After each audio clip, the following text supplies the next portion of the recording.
Hey, it's Dr. Birchler, Life After Lyme Disease, and I'm making a video here about the incidence of Lyme disease.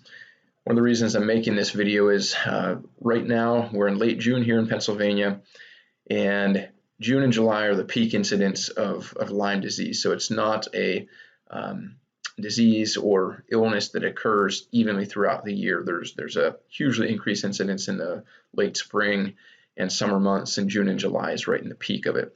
In fact, 3 years ago this week is the week that I actually really got the illness. And the first few days, I didn't recognize that it was. I just felt like I was sick, had the cold, flu, whatever, which is kind of odd timing in the middle of the summer. But it wasn't necessarily distinguishable from being sick like something you've experienced in the past.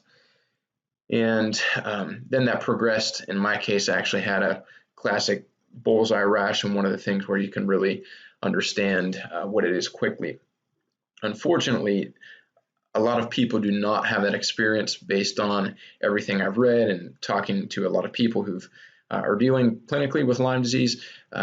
Certainly about a third of people or less actually get a rash, and that might be because they don't have the same bacteria, but it's the same family, so there can be many reasons for that. Just suffice it to say that if you're watching this video, you may know you have Lyme disease, and maybe you're just in the process of getting better, and this video won't seem that valuable to you. However, you might have children, you might have family members, there might be other people to be aware of. Hey, when are the peak times, and are you recognizing things that could be a sign of that? In terms of medical treatment, if medical treatment is effective, it certainly seems that it's most effective in the very early stages of dealing with the infection. You start getting months and months, a year or two down the road, and I think the incidence of a solution through an antibiotic or standard medical type of approach gets much less for many reasons.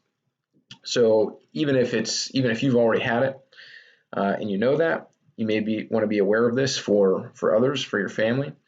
The other thing I think is valuable to understand this, maybe you're aware of this, maybe you're not, but I've certainly talked to many folks who have a problem, and because of the nature of Lyme disease, the diagnostics are not very accurate. It's just a crapshoot. It's almost not worth doing some of the standard ones because they're not accurate, and then if it's negative, then you think you don't have it, and then you don't deal with it correctly. So my point here is that if you're one of those people watching this, maybe you think you have Lyme disease, but tests are negative, you're not sure, nobody seems to know what's going on. One of the key history factors that I would look at is really go back. When did your problem start? And the best you can. When did your life change? When did that problem start? If you're the kind of person that goes to the doctors when you feel sick, check your medical records, appointment dates, and those kind of things.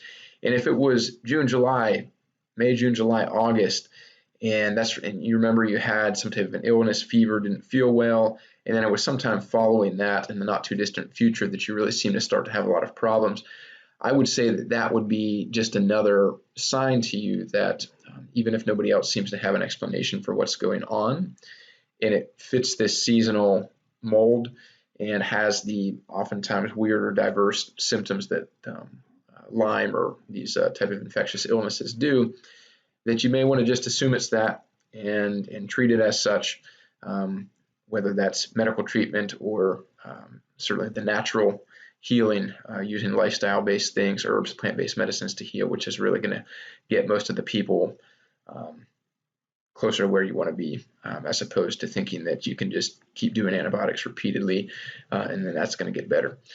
So just be aware of this. I would be this time of year on alert, checking for ticks, of course, using repellents for ticks, those kind of things. If you have any type of illness with a fever, kind of odd for this time of year, I would make note of that. If you're having anything weird going on, stuff with your kids, write it in the journal so you have the timing of it.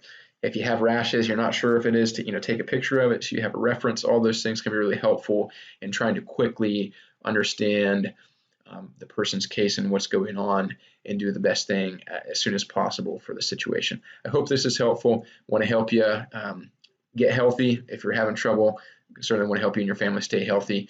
A lot of this stuff going around this time of year, and certainly in this area of the country. So with that, let you go. Have a great day.